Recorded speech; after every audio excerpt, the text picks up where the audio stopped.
तो चलिए आज बात करते हैं दुनिया की सबसे कामयाब इन्वेस्टमेंट फिलॉसफी में से एक की।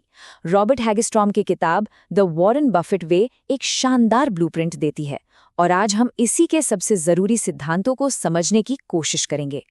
सोचिए, कैसा हो अगर कोई भी 1 अरबपति की तरह इन्वेस्ट कर पाए। ये कोई ख्याली सवाल नहीं है, बल्कि आज के हमारे विश्लेषण का असल मकसद है।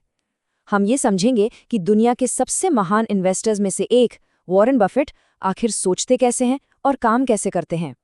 देखिए, एक तरफ तो है वॉल स्ट्रीट का वो रोज का हंगामा, जहां लोग शॉर्ट टर्म मुनाफे के लिए मार्केट को टाइम करने की कोशिश करते हैं, और दूसरी तरफ है बफेट का एकदम शांत डिसिप्लिन तरीका, जो शॉर्ट टर्म सट्टेबाजी पर नहीं बल्कि लॉन्ग टर्म बिजनेस ओनरशिप पर टिका है। ये फिलॉसफी मार्केट की उठापटक का एक बहुत ही मजबूत जवाब है। और बताएं, यही वो पॉइंट है जहां से सब कुछ शुरू होता है।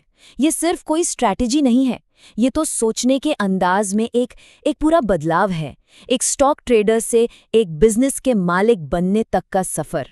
बफेट की फिलॉसफी का जो सबसे बड़ा सबसे जरूरी सिद्धांत है वो ये है कि वो स्टॉक नहीं खरीदते, वो एक बिजनेस का हिस्सा खरीदते हैं।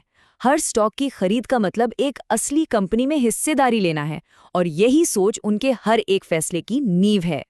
तो ये इकोनॉमिक मोड का कॉन्सेप्ट क्या है? समझिए, ये किसी भी बेहतरीन लॉन्ग टर्म इन्वेस्टमेंट का दिल होता है।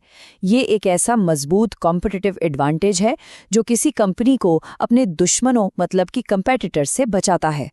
ठीक वैसे ही जैसे पुराने जमाने में एक खाई महल को बचाती थी।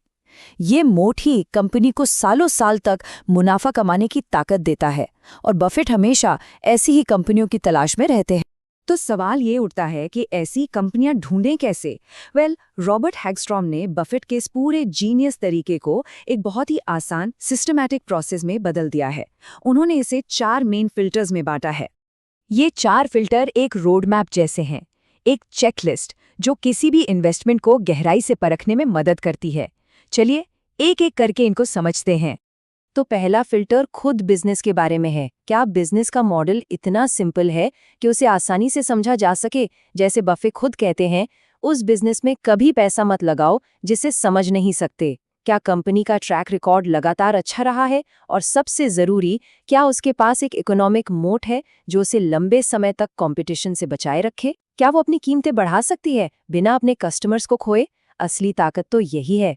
अगला फिल्टर मैनेजमेंट की क्वालिटी को देखता है। बफे ऐसे लीडर्स को ढूंढते हैं जो सही फैसले लेते हैं और शेयर होल्डर्स के सामने पूरी तरह ईमानदार रहते हैं, चाहे वक्त अच्छा हो या बुरा हो। वो ऐसी मैनेजमेंट से दूर रहते हैं जो सिर्फ इसलिए कुछ करती है क्योंकि बाकी सब कर रहे हैं। वो ऐसे लोग चाहते हैं जो कंपनी को ऐसे चलाएं जैसे वो उनकी अपनी हो। अब आते हैं नंबर्स पर। तीसरा फिल्टर कंपनी की फाइनेंशियल हेल्थ को जांचता है। क्या कंपनी अपनी इक्विटी पर लगातार अच्छा रिटर्न कमा रही है? मतलब वो इन्वेस्टर्स के पैसे का कितना सही इस्तेमाल कर रही है? क्या उसके प्रॉफिट मार्जिन मजबूत हैं?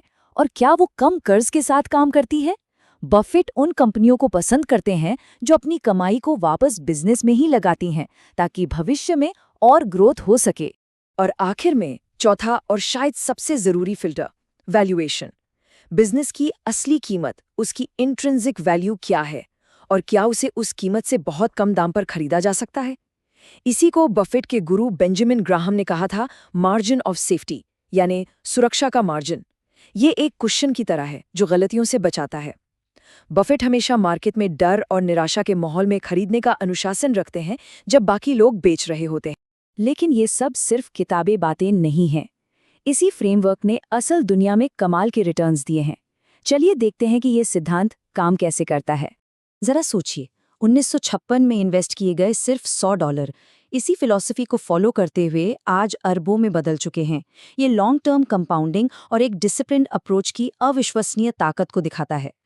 कोका कोला इसका एक परफेक्ट एग्जाम्पल है। एक ऐसा बिजनेस जिसे हर कोई समझता है, एक मजबूत इकोनॉमिक मोड के साथ, मैनेजमेंट भी जबरदस्त, लगातार हाई रिटर्न्स, और इसे तब खरीदा गया जब मार्केट में मायूसी छाई हुई थी। ये इन चारों फिल्टर्स पर एकदम खरा उतरता है। लेकिन स्ट्रैटेजी और एनालिसिस के अलावा भी एक और बहुत ज़रूरी चीज़ है जिसे अक्सर लोग नज़रअंदाज कर देते हैं, और शायद इसी पर काबू पाना सबसे मुश्किल काम है। देखिए, बफे के तरीके को अपनाने के लिए सिर्फ एनालिसिस करना ही काफ़ी नहीं है, इसके लिए दिमागी अनुशासन भी चाहिए।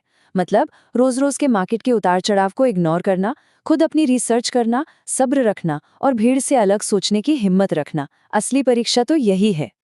और वॉरेन बफेट का ये जबरदस्त कोट पूरी बात का सार बता देता है।